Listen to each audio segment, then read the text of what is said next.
마음을 이끄는 크리스천 청소년들의 이야기, 다음 세대 마이콘. 안녕하세요. 아나운서 김인우입니다. 반갑습니다.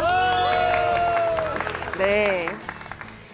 한국교회 성도가 계속해서 줄어들 거라는 이런 어두운 전망이 나오지만요. 그럼에도 불구하고 우리 다음 세대를 향한 희망을 발견할 수 있는 곳이 있습니다. 바로 전국에 있는 기독교 대안학교인데요.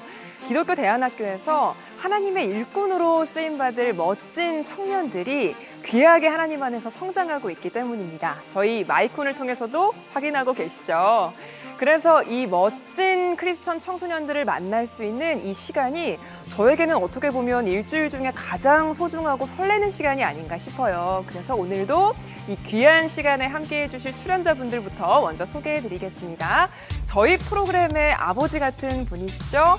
개그맨 김종선 집사님 나오셨습니다. 반갑습니다. 똑따라따 똑따따 하하하 다음 세대 아주 고맙습니다. 또 어머니가 계시네요. 배우 이혜근 권사님 나오셨습니다. 반갑습니다. 네, 안녕하세요. 반갑습니다. 사랑하고 축복합니다. 네. 그리고 오랜만에 나와주셨어요. 한국기독교대안학교연맹 차영회 목사님 나오셨습니다. 안녕하세요. 네, 그동안 제가 없으면 네. 이 프로그램이 인기가 좀 없을 줄 알았는데 네. 제가 보니까 인기가 더 좋아요. 그러셨군요. 오랜만에 와주셔서 감사합니다. 그 옆으로 디모대학교, 벨국제아카데미, 꿈의 학교에서 선생님들도 나오셨습니다. 모두들 반갑습니다. 네, 환영합니다. 네. CTS 아트홀에서 진행되는 다음 세대 마이콘. 오늘도 멋진 크리스천 청소년들이 기다리고 있는데요. 3명의 강연자 먼저 화면으로 만나보시겠습니다.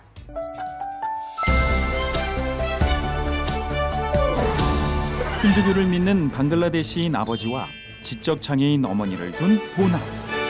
어려움이 많은 가정 환경이지만 나는 금수저입니다. 자신 있게 외치게 된 사연은 무엇일까요? 필리핀 선교를 통해 적정기술 개발에 관심을 가지게 된 지원이. 전문적인 선교로 어려운 이웃을 돕겠다는 뜨거운 비전을 소개합니다. 친구와의 갈등으로 학창시절 내내 힘들었지만 책쓰기 수업을 통해 자신을 돌아보고 친구를 이해하게 됐다는 예빈이의 가슴 뭉클한 성장 스토리까지. 오늘도 청소년 강연자들의 다채로운 강연이 여러분을 기다립니다.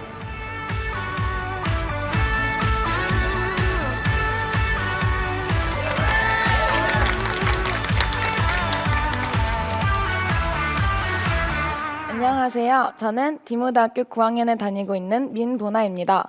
처음 저를 보시게 되면 남들과는 조금 다른 모습이 보이실 텐데요. 저는 방글라데시에서 온 아버지와 청각장애와 지적장애를 가지고 계신 어머니 밑에서 태어났습니다. 어쩌면 수많은 사람들은 저를 흑수저 중에 흑수저라고 생각하실지도 모릅니다. 저도 처음에는 남들과는 많이 다른 저의 부모님이 많이 부끄러웠습니다. 제가 다른 사람들에게 저의 부모님에 대해 이야기를 하면 그 사람들은 넌 참 불쌍한 아이구나 라는 눈빛으로 저에게 다가왔습니다. 저는 그런 눈빛을 통해 점점 내가 불쌍한 아이처럼 느껴졌고 그와 동시에 그런 저를 부정하고 싶었습니다. 그래서 힘들어도 웃고 남들이 쟨 행복한 아이구나 라고 느끼도록 행동하고 다녔습니다. 그러면서 마음 한편으로는 언젠가 사람들이 내 진짜 모습을 보고 실망하여 나를 떠나가지 않을까? 또 내가 다른 사람들에게 피해를 주는 사람인 것만 같다는 생각이 들면서 스스로 제 마음속으로 점점 사람들을 멀리하여 내 마음속 깊고 어두운 공간에 저를 가두어 버렸습니다. 그랬던 제가 디모대학교에서 매일 하나님의 말씀을 들으면서 그 깊고 어두운 공간에 점점 빛이 생기기 시작했습니다. 제게 지금까지 있었던 모든 상황들이 결국 다 하나님께서 주신 것이고 하나님의 뜻이라는 것을 깨달을 수 있었습니다. 지금부터 하나님께서 저를 빛 가운데로 인도해 주신 과정을 소개해 드리겠습니다. 먼저 아버지와 어머니에 대해 이야기해 보려 합니다. 저희 아빠는 힌두교이셔서 저와 종교적으로 트러블이 많았습니다. 하루는 아빠가 저에게 내가 힌두교니까 너도 힌두교여야 된다라는 말씀을 하셔서 이 문제를 가지고 3시간 동안 말다툼을 한 적이 있습니다. 그때 당시 저는 그런 아빠가 몹시 미웠고 다른 예수님을 믿는 부모님 안에서 자라고 있는 친구들이 너무 부러웠습니다. 디모대학교 입학 이후에도 이러한 과정 속에서 자란 제가 다른 친구들의 믿음에 악영향을 끼치지 않을까라는 생각이 들면서 너무 속상했습니다. 그러나 하나님께서는 제가 디모데학교에서 하나님에 대해 많이 배울 수 있도록 해주셨고 아빠와 갈등이 생기더라도 디모데학교에서 배운 내용을 통해 아빠의 주장에 일리 있게 반박할 수 있게 해주셨습니다. 지금 생각해보면 아빠가 힌두교임에도 불구하고 제가 디모데학교에 다닌다는 것은 매우 놀라운 일입니다. 이 과정 속에서 저는 내가 지금 의지할 분은 하나님뿐이구나 라는 것을 깨달을 수 있었고 자연스레 하나님을 더 많이 의지할 수 있었습니다. 결국 주님께서는 저의 아빠를 통해 제가 하나님을 굳게 믿을 수 있는 믿음을 주셨고 제 삶을 오직 하나님께 맡길 수 있도록 해주셨습니다. 다음은 엄마와 관련된 이야기인데요. 저의 엄마는 앞서 말씀드렸다시피 청각장애와 지적장애를 가지고 계십니다. 그래서 정신연령이 불과 5살, 6살밖에 되지 않으셔서 무언가 자신이 원하는 대로 해주지 않으면 삐지고 제가 화를 내거나 조금만 언성을 높이면 울어버리시는 등 어린아이 같이 행동하십니다. 저는 이런 엄마가 너무 부끄러웠습니다. 그래서 초등학교 시절 부모님 참관 수업이나 운동회, 학예회 등등 학사 일정들을 아예 부모님께 알려드리지 않았습니다. 초등학교 6학년 때는 엄마가 어떻게 하셨는지 저의 운동회를 보러 오셨습니다. 엄마는 제가 달리는 모습을 쭉 지켜보시며 지나가는 사람 아무나 붙잡고 저기 달리고 있는 아이가 내 딸이라고 우리 딸 정말 잘 달린다고 얘기하고 다니셨습니다. 저는 그런 엄마가 너무 부끄러웠기에 엄마에게 여기 오지 말라고 했는데 왜 왔냐고 화를 냈습니다. 엄마는 제가 화내는 이유도 모르시면서 그냥 제 눈치를 보시며 미안하다고만 하셨습니다. 또 한 번은 기회가 생겨 가족끼리 에버랜드 캐리비안계에 갔습니다. 이날 엄마가 옷을 갈아입는 것을 기다리다 지친 저는 먼저 아빠에게로 갔는데 그 순간 엄마는 사라지셨습니다. 그래서 우리는 놀지도 못하고 하루 종일 엄마를 찾아다녔습니다. 끝내 엄마를 찾았지만 제가 엄마에게 한 말은 왜 엄마 멋대로 돌아다녀서 놀지도 못하게 만들어 였습니다. 엄마는 화를 내는 나를 보시며 그냥 사과만 하셨습니다. 저는 이때 내가 정말 나쁜 딸이구나 라는 것을 깨달았습니다. 하지만 엄마는 제가 이렇게 나쁜 딸임에도 불구하고 저를 이 세상 그 누구보다 사랑해 주십니다. 제가 어린 마음에 항상 방문을 닫고 제 방 안에만 있어서 엄마와 이게 함께 있는 시간이 많이 있진 않았지만 엄마가 저를 사랑해 주신다는 것은 정말 느낄 수 있었습니다. 그렇게 디모데학교에 오게 되었고 교장 선생님께서는 하나님께서는 너를 크게 키우시려고 너의 엄마의 지혜의 몫을 너에게 더해주셨다라는 말씀 더해주셨다. 그래서 너가 2배로 똑똑하고 2배로 지혜로운 사람이다 라는 말씀을 해주셨습니다. 저는 이 말씀을 인정하기 싫어서 부정하려고 했습니다.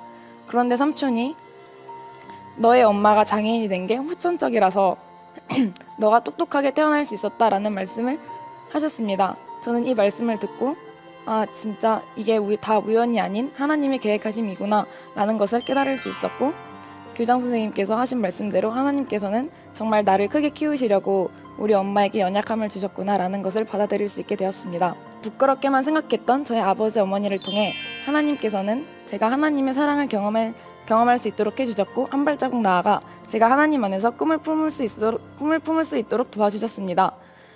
꿈에 대해 말씀드리기 전에 앞서 저의 어린 시절을 돌아보면 저는 위험한 행동들을 밥 먹듯이 하고 다니는 아이였습니다. 예를 들면 미끄럼틀 지붕에 올라가 뛰어내리기, 아파트 경비실 지붕에 올라가 뛰어내리기, 나무 타기, 절벽 타기 등 많은 위험한 행동들을 즐겨 했습니다. 이로 인해 크게 다치거나 수술을 받았던 적이 있습니다. 하지만 그럼에도 불구하고 저는 위험한 행동들을 끊을 수 없었습니다. 왜냐하면 위험한 행동들을 할 때마다 이 정도는 가뿐하지라는 자신감이 넘쳐났기 때문입니다. 그러나 이런 쪽에만 자신감이 넘쳐나다 보니 정작 무언가 중요한 일을 시작할 때 필요한 용기는 가지고 있지 않았습니다. 그래서 항상 무언가 중요한 일을 시작하려고 할 때마다 만약 실수하면 어떡하지? 난 실패하고 말 거야 라며 시작도 전에 겁을 먹었고 결국 포기하게 되는 경우가 대다수였습니다. 그런 제가 디모데학교 입학 후 세계적으로 가난한 아이들을 돕는 국제기관에서 일하고 싶다는 꿈이 생겼습니다. 그리고 학교 생활을 해나갈수록 제가 이 꿈을 이룰 수 있다는 용기와 확신을 가지게 되었습니다. 조금 전에 말씀드렸다시피 저는 무언가 유익한 일을 시작할 때 필요한 용기는 가지고 있지 않았습니다. 그런 제가 어떻게 용기 있게 꿈을 확신할 수 있게 되었을까요? 첫 번째는 디모데학교 선생님들의 제 꿈에 대한 진심 어린 응원입니다. 처음 선생님들께 제 꿈에 대해 이야기할 때 저는 다른 사람들과의 반응이 별반 다르지 않을 것이라 예상했습니다. 그런 제 예상과는 달리 선생님들께서는 넌 할 수 있어 라며 진심으로 응원해 주셨습니다. 뿐만 아니라 제가 어떻게 하면 꿈을 이룰 수 있는지 조언해 주시고 같이 고민해 주셨습니다. 만약 선생님들의 도움과 응원이 없었더라면 저는 일찌감치 꿈을 포기했을 것입니다. 그렇게 선생님들의 조언을 바탕으로 최선을 다하며 그분들의 응원을 힘입어 멋지게 국제기관에서 일할 수 있도록 열심히 노력할 것입니다. 두 번째 이유는 디모다교에서 하나님의 능력이 얼마나 크신지를 깨달은 것입니다. 처음에는 학교에서 하나님에 대해 많은 것을 배웠지만 늘 별 생각하지 않고 그냥 넘겨버렸습니다. 그러던 어느 날 산책을 하며 난 왜 이것밖에 안 되는 것일까? 라는 생각에 잠겨 있었습니다. 그때 당시 저는 제 꿈을 이루려고 열심히 노력했지만 번번이 실패했기 때문입니다. 그렇기에 그런 저에 대한 실망감에 잠겨서 걷던 중 하나님의 능력이 얼마나 크신지에 대해 배운 내용이 떠올랐습니다. 그리고 만약 내가 지금 가는 길이 나 혼자서는 안 되지만 이 길이 주님의 뜻이고 하나님께서 도와주신다면 나는 이 꿈을 이룰 수 있다는 것을 깨달았습니다. 그리고 이 깨달음 이후에 더 이상 두렵지 않고 든든함이 많이 생겼습니다. 그래서 저는 저의 앞길이 주님의 뜻대로만 흘러갈 수 있게 해달라고 기도하게 되었습니다. 마지막 이유는 교장 선생님께서 하신 한 말씀입니다. 앞서 말했던 길을 걸으며 생겼던 든든함도 얼마 가지 않아 만약 이 길이 주님의 뜻이 아니면 어쩌지? 라는 불안감이 다시 생기기 시작했습니다. 그때 교장 선생님께서는 너는 피부색이 우리와 다르니 해외로 나가는 일에 유리할 것이라고 말씀해 주셨습니다. 저는 이 말씀을 듣기 전까지 제 피부색이 정말 싫었습니다. 왜냐하면 초등학교 때 제 별명은 아프리카 시꺼둥이였었고 사람들은 항상 저에게 피부색이 좀만 더 하였더라면 예뻤을 것이다 라고 말하기도 했기 때문입니다. 하지만 교장 선생님께서 하신 말씀을 듣고 내 피부색이 이런 것이 하나님께서 나를 해외에서 쓰시려고 미리 계획하신 것이 아닐까라는 생각이 들면서 더 이상 제 피부색이 싫지 않았습니다.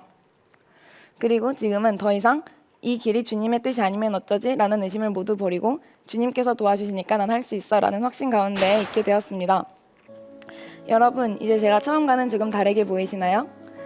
방글라데시에서 온 아버지, 청각장애와 지적장애를 가지고 계신 어머니를 둔 아이, 그리고 세계로 나아가는 꿈을 품은 아이. 하나님께서는 제가 이 세상에 태어나기 훨씬 전부터 저를 향한 선한 계획을 가지시고 저의 삶과 환경을 준비해 주셨습니다.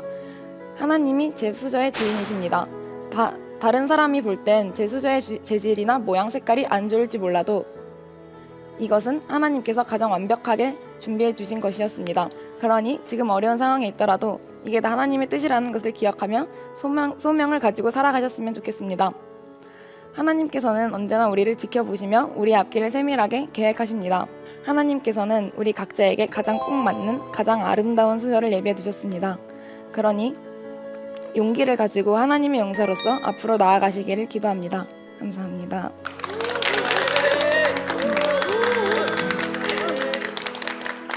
첫 번째 강연자였는데 안 떨렸어요?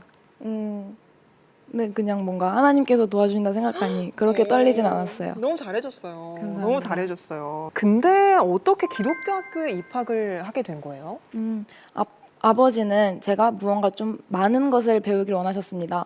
그래서 제가 디모대학교에서는 이제 그 자습도 많고 이제 하루 종일 학교에서 거의 공부만 하다 보니까 아빠는 이제 거기에 대해서 호감을 얻으시고 디모대학교를 보내신.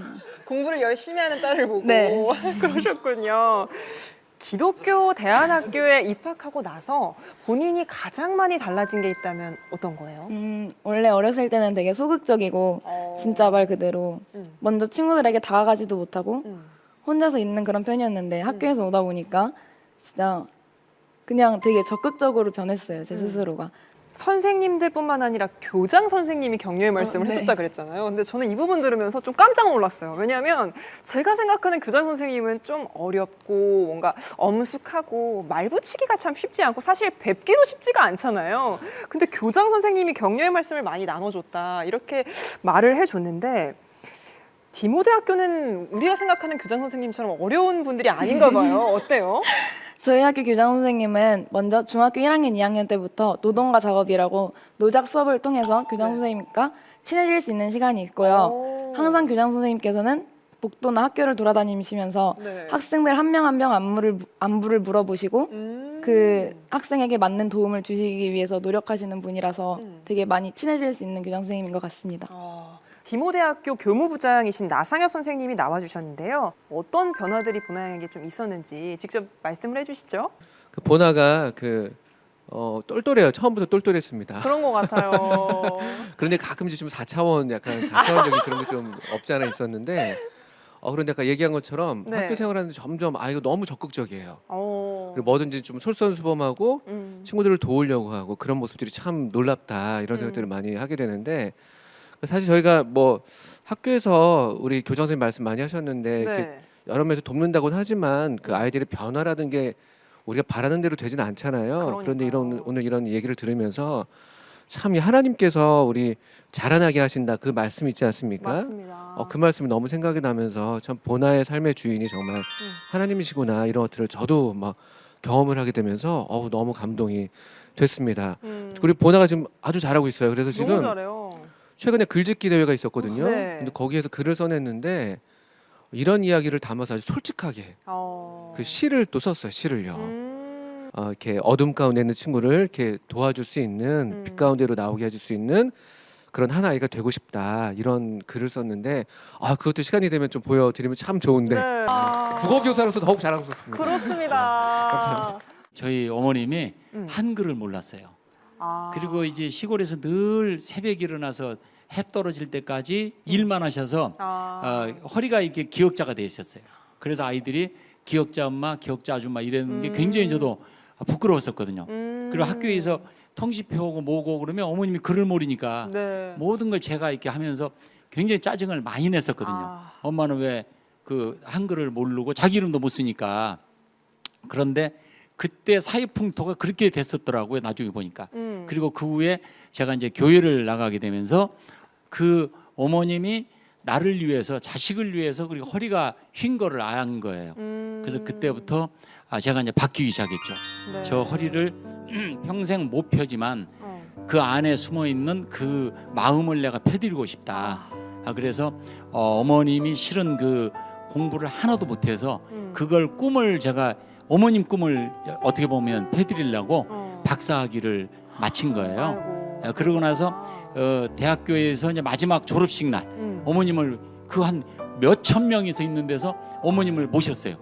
그래서 거기서 그 동안에 한 맺힌 얘기 좀 해달라고. 네. 그래서 그때 어머님이 막 울면서 이 얘기를 했었던 어머님이 이렇게 생각이 나네요. 아유, 저는 강의 내용이 가슴에 와닿았어요. 그랬군요. 고마워요. 네. 네. 보나 양이 강연에서 국제기관에서 일하고 싶다라고 얘기를 해줬잖아요. 네. 좀 더 그 꿈에 대해서 구체적으로 들려줄 수 있을까요? 먼저 저는 FBI라는 꿈을 품었었는데요. 제가 FBI가 되면은 저는 가장 먼저 범죄자들에게 하나님의 말씀을 전하고 싶었어요. 왜냐하면 범죄자들은 이제 감옥에 가면은 그 되게 안 그래도 억눌린 분위기에서 뭔가를 시작할 수가 없잖아요. 그래서 자연스럽게 희망을 버리게 되는 것이 너무 안타까워가지고 범죄자분들에게 희망을 심어주고 싶어서 FBI가 되고 싶다는 생각을 했는데 네. 최근에 한 책을 읽고서 아프리카에 이제 가난한 아이들을 너희들이 있는 세상이 전부가 아니라 더 밝은 세상이 있다는 것을 보여주고 싶어서 이제 유니세프라는 꿈을 이제 요즘 그런 데 관심이 생겼어요. 보나 양이 국제기관, 요즘에는 또 유니세프에 관심을 갖고 있으니까 꼭 국제 무대에서 일할 수 있기를 진짜 진심으로 응원을 할게요. 끝으로 엄마 아빠한테도 방송을 통해서 한 말씀 해드리면 좋을 것 같은데요. 한 말씀 해주실까요? 엄마 아빠 내가 그동안 진짜 사고 엄청 많이 치는 딸이었는데 포기 안 해줘서 너무 고맙고 사랑합니다. 그리고 그 친구들한테 한번 해도 돼요. 친구들한테도. 얘들아 화이팅! 중3 화이팅! 사랑한다! 너무 귀여워요. 네, 오늘 첫 번째 강연자 디모대학교 민보나 학생의 강연 들어봤습니다. 너무 귀한 강연 들려주셔서 고맙습니다. 응원할게요. 네, 감사합니다. 네. 네, 다음으로 벨 국제 아카데미 김지원 학생의 강연 들어보겠습니다.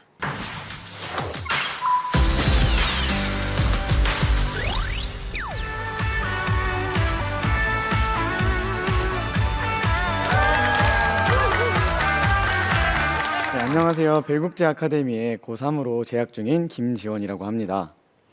저는 여러분들께 이 자리에서 어떤 지식과 정보를 알려드리는 그런 강연보다는 다음 세대인 저가 갖고 있는 비전과 그 비전을 어떻게 갖게 되었는지 소개해드리고 싶습니다. 시작하기 전에 여러분들께 한 가지 질문 드리고 싶습니다. 여러분들의 어릴 적 꿈은 무엇이었나요? 네, 이 질문은 특히 학생들이 진로를 결정할 때 가장 많이 듣게 되고 또 그래서 스스로 많이 하게 되는 질문인 것 같습니다. 그런데 이 질문에 대한 답을 다 들어보면 어떤 직업에 한정지어서 답변하는 경우가 많은 것 같습니다. 물론 이 생각이, 이 답변이 잘못된 것은 아닙니다. 어떻게 보면 자연스럽다고 생각할 수 있고 저도 한때는 그렇게 생각을 했었습니다. 하지만 제게 이런 생각이 바뀌게 된 계기가 있었습니다. 제가 1학년 때에 입학한 지 얼마 안 됐을 2학년 때에 2학년 선배님들이 비전을 선언하는 그런 활동이 있었습니다. 선배님들이 비전 선언을 하는 걸 보고 다시 한번 생각하게 되었습니다. 그 비전 선언을 단순히 직업으로 말하는 것이 아니라 더 나아가서 그 일을 통해서 어떻게 하나님께 쓰임받고 싶은지를 선포하고 있었습니다. 그래서 저는 그때 깨닫게 되었습니다. 다음 세대인 우리들이 너의 꿈은 뭐니? 라는 이 질문을 단순히 직업적으로 한 가지 직업으로 생각하는 것이 아니라 하나님이 너를 향한 비전이 뭐라고 생각하니? 하나님께서는 너의 어떤 모습을 통해서 일하고 싶어 하실까? 라는 질문으로 받아들여야 한다는 것을 깨닫게 되었습니다. 그렇게 저는 저의 비전이 아니라 하나님께서 저를 향해 품으신 그 비전을 찾고 싶어졌고 해외 이동 수업을 통해 그 비전에 한 걸음 더 다가설 수 있었습니다. 수학여행을 가는 듯 설레는 마음으로 학교를 출발해서 공항에 도착하고 비행기를 타고 필리핀 마닐라 공항에 도착했습니다.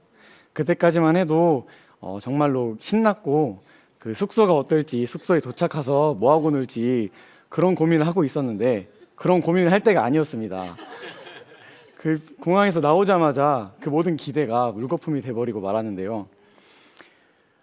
뿜어져 나오는 매연 연기와 버스를 타고 달리면 달릴수록 낮아지고 낡아지는 건물들, 그렇게 30여 분을 달려서 선교지에 도착했는데 저희를 반기는 것은 바로 손바닥만한 바퀴벌레였습니다.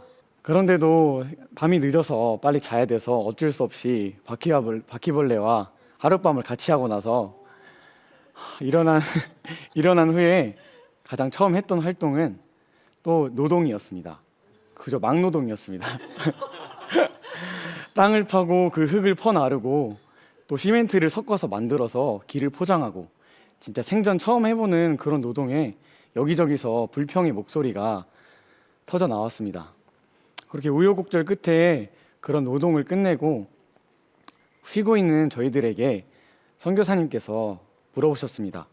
얘들아, 너네가 방금 일한 것처럼 하루 종일 여기서 일하면 얼마나 벌 것 같아? 그래도 필리핀 물가 생각하면 한 1, 2만 원 정도 되지 않을까요? 이렇게 대답을 했는데 선교사님께서는 이렇게 말씀하셨습니다.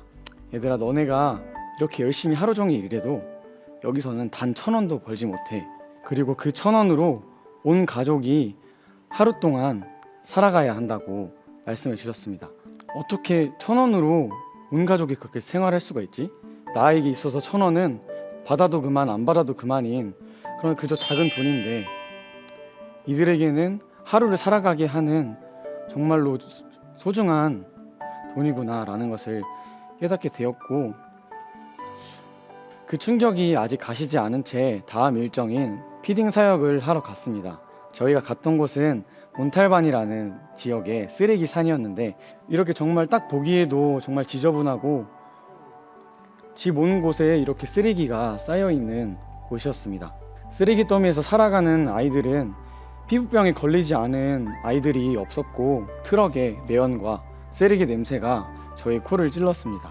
저는 한 번 더 큰 충격에 빠졌고 한 가지 의문이 생기기 시작했습니다. 왜 이들에게만 이런 아픔이 있을까? 왜 하나님께서는 이들에게만 이런 아픔을 주실까? 하고 생각했습니다. 그래서 저녁에 진행했던 기도회 중에 하나님께 투정을 부리며 물어보았습니다. 하나님, 왜 이들에게만 이런 아픔을 주시나요? 하나님 공의의 하나님이시라면서요. 왜 이들에게만 이렇게 아픔이 있고 세상에 그렇게 욕심부리며 살아가는 사람들 얼마나 많은데 왜 이들에게만 이런 아픔이 있어야 되나요? 하고 하나님께 투정 부렸습니다. 그때 하나님께서는 아버지 당신의 마음이 있는 곳에 라는 찬양을 통해 저에게 저희 투정에 답변을 주셨습니다. 지원아, 그래서 내가 너가 필요하다. 나의 마음이 있는 곳에 너의 마음이 있었으면 좋겠고, 나의 눈물이 고인 곳에 너가 찾아가서 나를 위해 일해줬으면 좋겠어. 바로 이곳에 너를 향한 비전이 있어. 이렇게 하나님께서 저에게 음성을 주셨습니다. 그 말을 듣고 저는 그 자리에서 정말 펑펑 울며 기도했습니다. 정말로 저는 그저 그들을 보면서 도와준다는 생각보다 정말로 그들의 삶과 저의 삶을 비교하면서 그들을 그저 아파하는 영혼, 힘들어하는 영혼, 어쩔 수 없이 그렇게 살아갈 수밖에 없는 그런 사람들로 생각을 했는데, 하나님께서는 저에게 그들을 도우며 살라고 말씀하실 때 제가 정말로 많이 교만해 있었구나. 그렇게 저는 회개기도 하며 간절히 기도하며 개발도상국의 어려운 이웃을 향한 비전을 가지게 되었습니다. 저는 한국에 돌아와서 제가 갖게 된 비전을 어떻게 구체화시킬까 고민하게 되었습니다. 저는 짧았지만 필리핀에 가서 그들의 아픔을 진심으로 공감하고 이해하면서 단순히 구호 물품을 전달하거나 피딩 사역을 하는 것은 물론 필요하지만 오히려 그들을 서서히 약하게 만든다는 것을 깨닫게 되었습니다. 더 이상 물고기를 잡아다 주는 선교가 아니라 물고기를 잡는 법을 알려주는 선교가 필요하다는 것을 깨닫게 되었습니다. 그렇게 고민하면서 찾게 된 것이 바로 적정기술이라는 것인데요. 적정기술이란 돕고자 하는 그 나라의 그 지역의 문화적, 사회적, 환경적 조건을 고려해서 그들이 자립할 수 있는 그런 기술들을 개발해 그들을 돕는 것입니다. 좀 어려우시죠?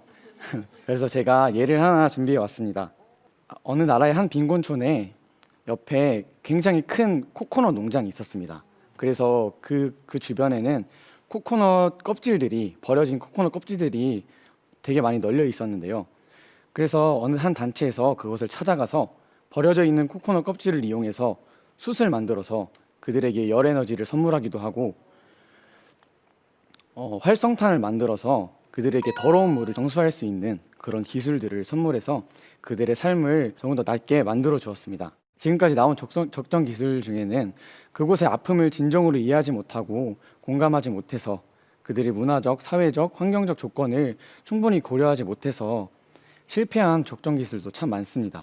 그래서 저는 성공적인 적정 기술을 개발하기 위해서는 진정으로 그 아픔에 공감하고 이해해야 된다는 것을 깨닫게 되었습니다. 때문에 저 또한 커서 선교를 나가서 정말로 그들의 삶에 동참하고 그 아픔에 공감하며 적정 기술을 연구할 것이고, 후에는 국경 없는 의사회처럼 국경 없는 적정 기술이라는 선교 단체를 만들어 더욱더 전문적이고 폭넓게 세계 어려운 이웃들을 위한 비전을 실천해 나갈 것입니다. 우리는 구원을 얻는 사람들 가운데서나 멸망을 당하는 사람들 가운데서나 하나님께 바치는 그리스도의 향기입니다. 아멘. 이 말씀 그대로 우리는 그리스도의 향기입니다. 그런데 그 향기의 특징은요, 우리가 누군가에게 말해주지 않아도, 이렇게 보여주지 않아도 그 곁에 머물러만 있으면 그 향기가 자연스럽게 은은하게 퍼져나갑니다. 지금 이 시대에서 저희가 가장 먼저 갖춰야 할 것은 바로 이 그리스도의 향기라고 생각합니다.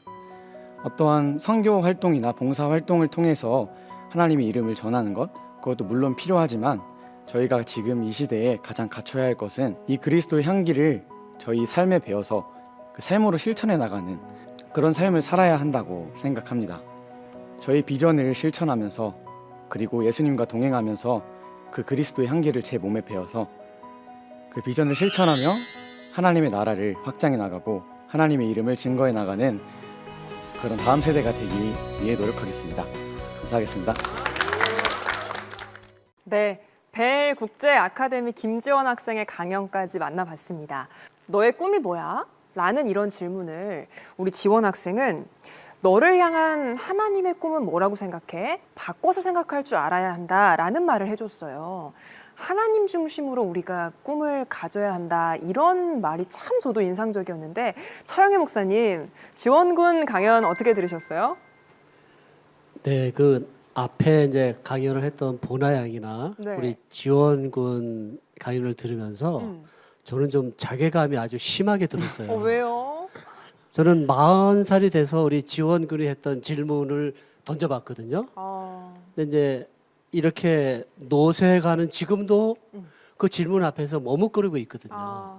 근데 이제 겨우 18살? 근데 저런 질문을 한다는 게 너무 좀 부럽고요. 네. 샘도 나고 그래서 하나님이 허락하시면 저도 한번 다시 청춘의 시절을 주셨으면 얼마나 좋을까 생각합니다. 네, 정말 참. 자랑스러워요. 네, 맞습니다. 우리 크리스천 청소년들을 통해서 이렇게 어른 세대인 저희들도 도전을 받고 참 좋은 것 같습니다. 이 자리에 벨 국제 아카데미 조정숙 선생님이 나와 계신데 자세하게 설명을 해주실까요?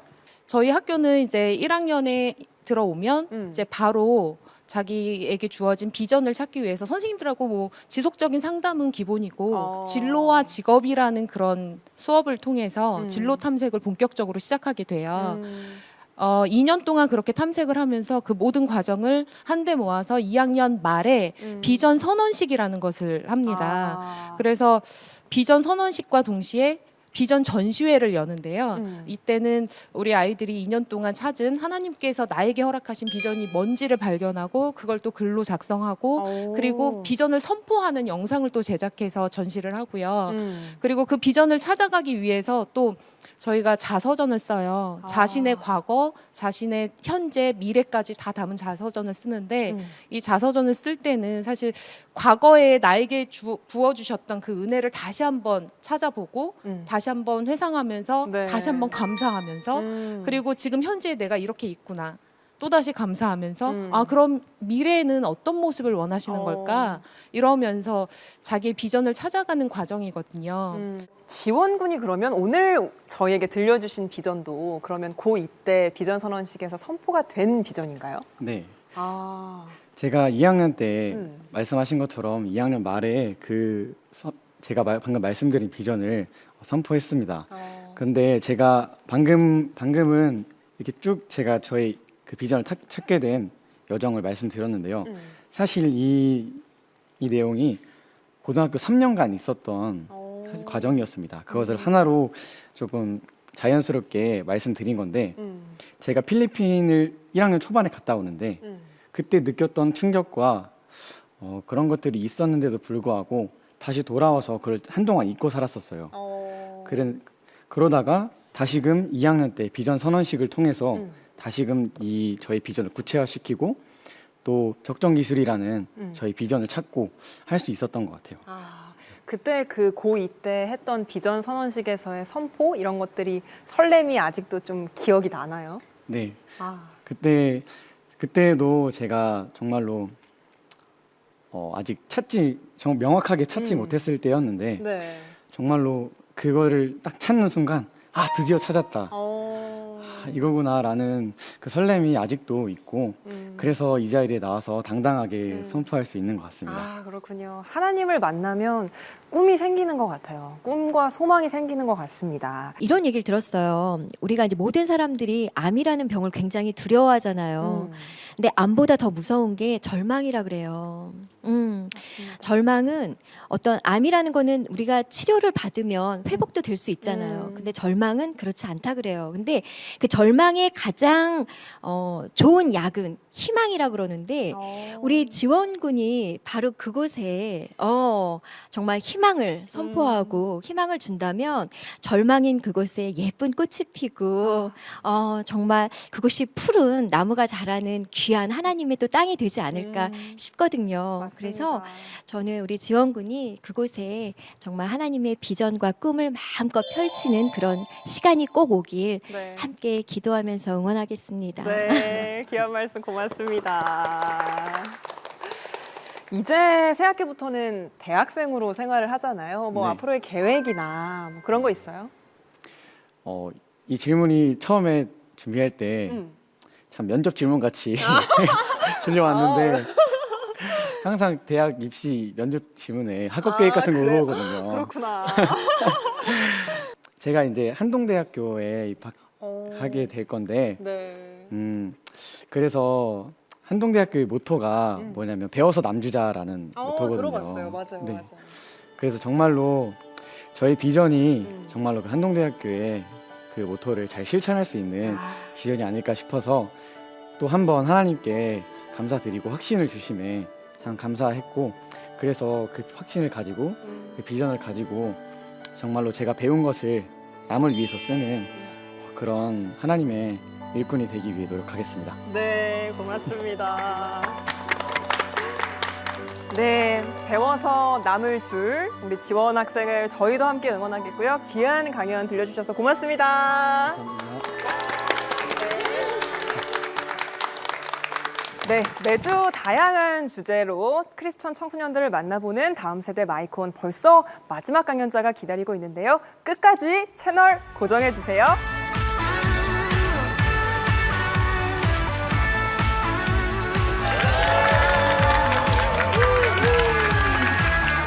안녕하세요. 저는 꿈의 학교 고등과정 3학년에 재학 중인 조예빈입니다. 저는 꿈의 학교에서 보낸 6년간의 시간에 대해 나누려 합니다. 저는 중학교 1학년 때 꿈의 학교에 입학했습니다. 그 해는 정말 힘들었습니다. 학교의 엄격한 규정도 부모님을 떠나 처음 해보는 기숙사 생활도 저에게는 무척이나 힘들었습니다.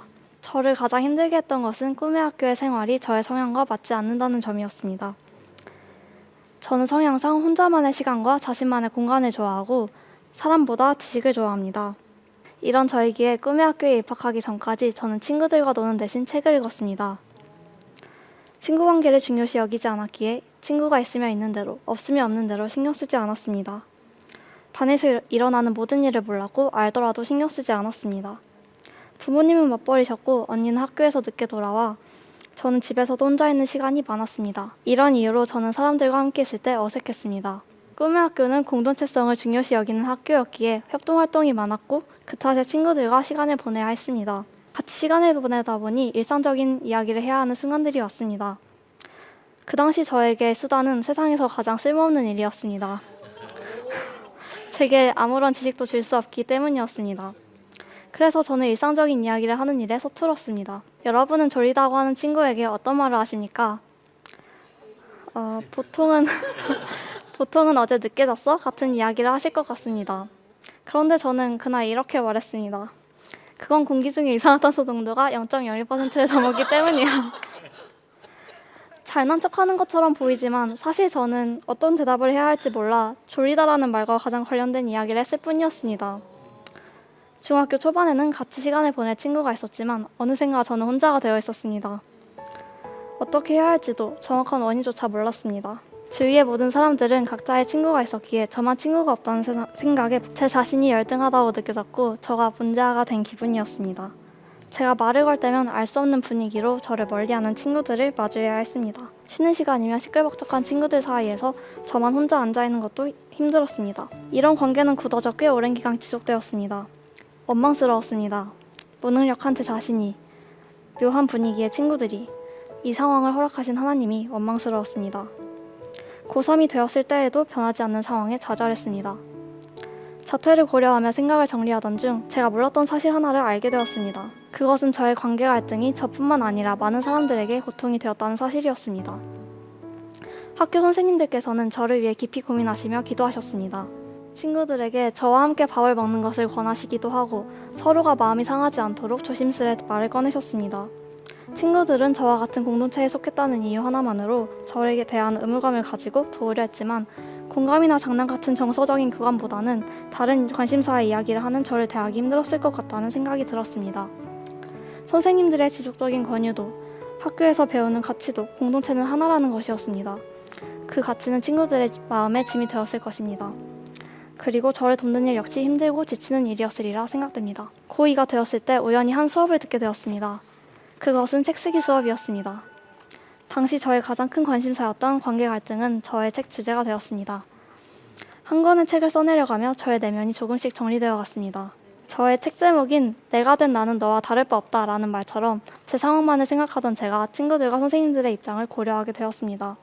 그 시간은 마음에 박힌 상처라는 유리알을 하나씩 녹여내주는 시간이 되었습니다. 그 이후로 저는 보다 자유하게 되었습니다. 고3이 된 저는 자소서와 글쓰기 수업을 통해 제 관계 갈등을 재해석하게 되었습니다. 항상 지우고만 싶었던 관계 갈등이 제게 얼마나 큰 도움이 되었는지 저와 친구들은 하나님 안에서 더 깊어졌고 갈등으로 인해 더 굳센 마음을 가지게 되었습니다. 관계에서 일어나는 갈등은 확실히 고통스럽습니다. 기간이 길수록, 골이 깊을수록 고통도 함께 짙어집니다. 하지만 여러분, 갈등은 제게 많은 선물을 주었습니다. 혼자였던 제 세상에 함께라는 기쁨을, 고통의 구렁텅이에서 하나님을 기대하는 법을 알게 해주었으니까요. 저는 더 이상 이 갈등이 제 인생의 오점이라 생각하지 않습니다. 오히려 하나님께서 제게 주신 자유의 기회라고 생각합니다. 혹시 여러분의 삶에 갈등이 찾아오셨나요? 이제 한계라고 더 이상 못하겠다고 생각하시지는 않나요? 관점을 바꾸었을 때 비로소 친구들의 손을 잡을 수 있었던 저처럼 상황이 아닌 내면을 바라보시기를 원합니다. 낮에는 보이지 않아도 별은 여전히 존재합니다. 지금은 갈등이라는 해에 가렸을지라도 여러분은 여전히 빛나는 존재입니다. 감사합니다. 네, 꿈의 학교 조예빈 학생의 마지막 강연까지 들어봤습니다. 예빈 학생, 강연 소감이 어때요?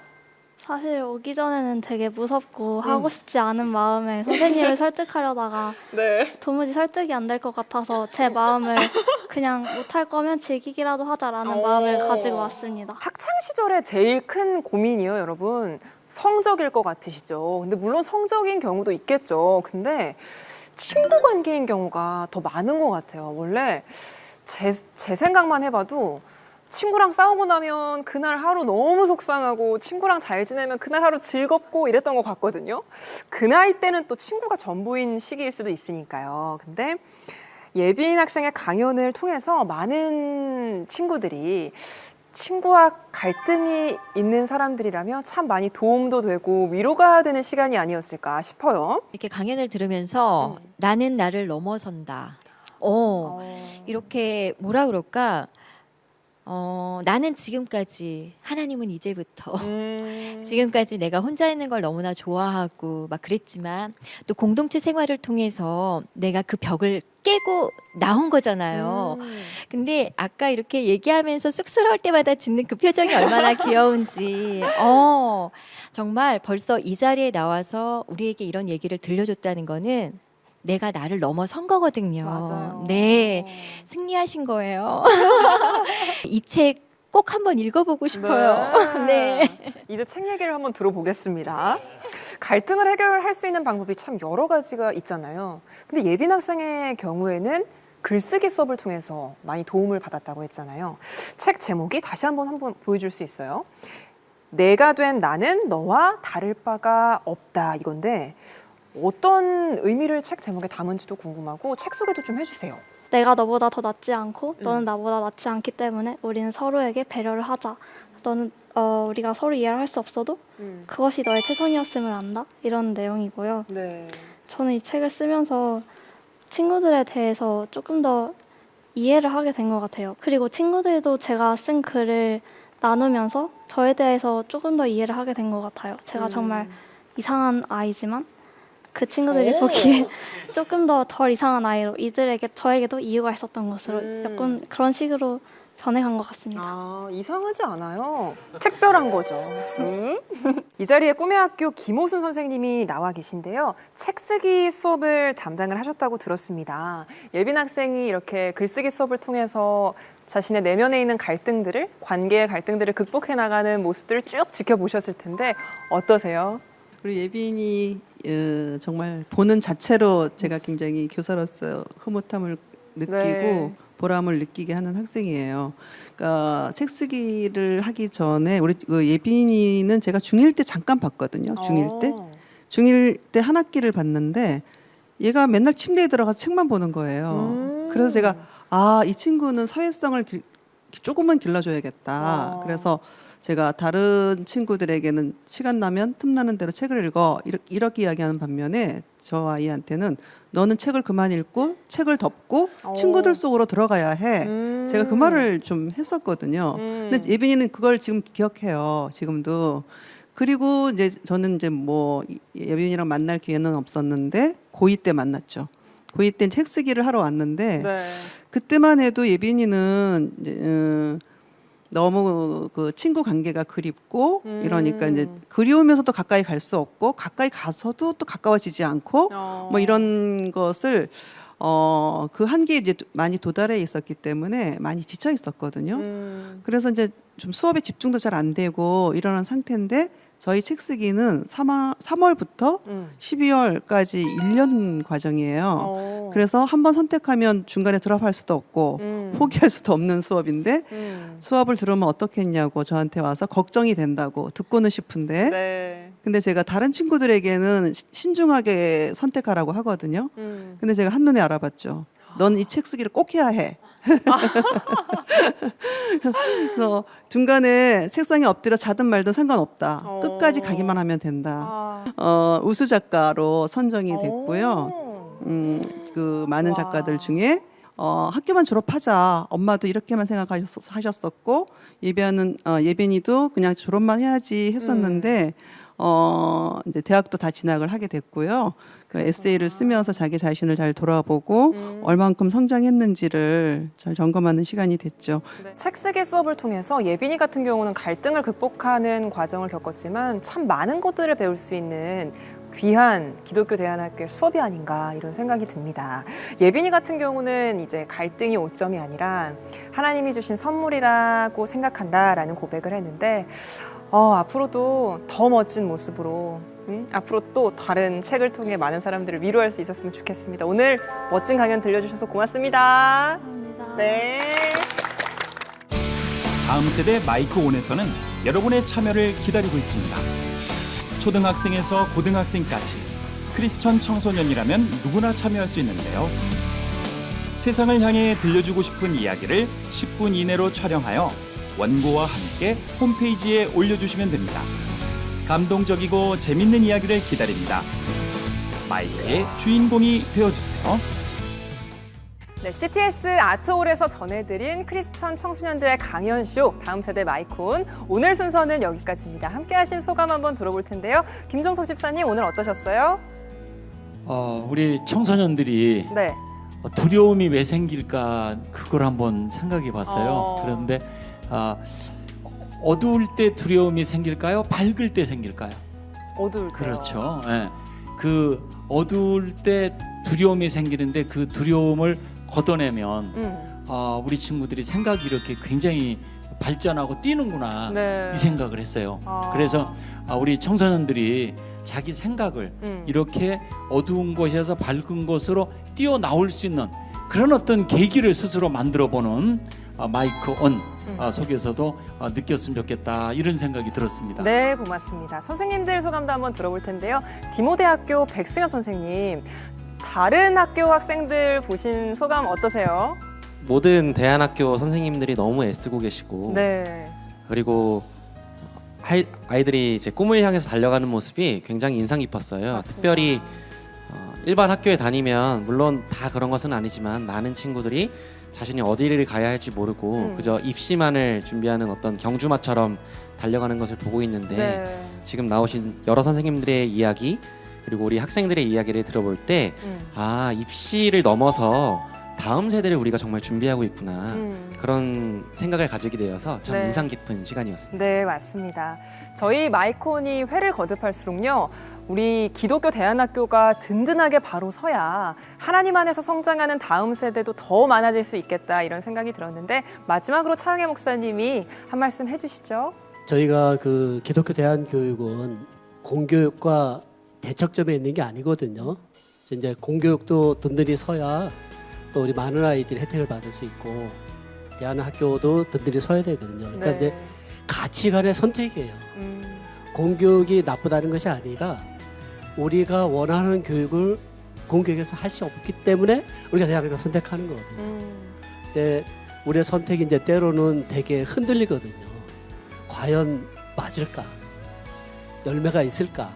이제 고민을 하는데 우리가 이제 다시 한번 확신하는 것은 네. 아이들을 보면 열매를 확신할 수 있다는 거죠. 맞습니다. 틀리지 않았다. 그래서 지금 이제 우리 주조하시는 학부모님들이나 네. 또 한국교회가 이런 데 대해서 기도를 더 해주시고 그리고 이제 저는 CTS가 이런 자리를 마련해 준다는 것에 정말 감사하고 든든하고 같은 동역자 된 기분입니다. 네. 정말 좋습니다. 네. 네, 귀한 말씀 고맙습니다. 네, 초등학생부터 고등학생까지 크리스천 청소년이라면 누구에게나 이 마이크 앞에 서서 자신의 이야기를 들려줄 수 있는 기회를 드리는 다음 세대 마이크온. 특별히 방학 기간을 이용해서 우리 크리스천 청소년들 방송 출연 도전해보는 것도 좋을 것 같아요. 홈페이지에 와서 많이 신청해 주시고요. 시청자 여러분의 많은 관심과 사랑도 부탁드리겠습니다. 저희는 다음 시간에 찾아오겠습니다. 고맙습니다.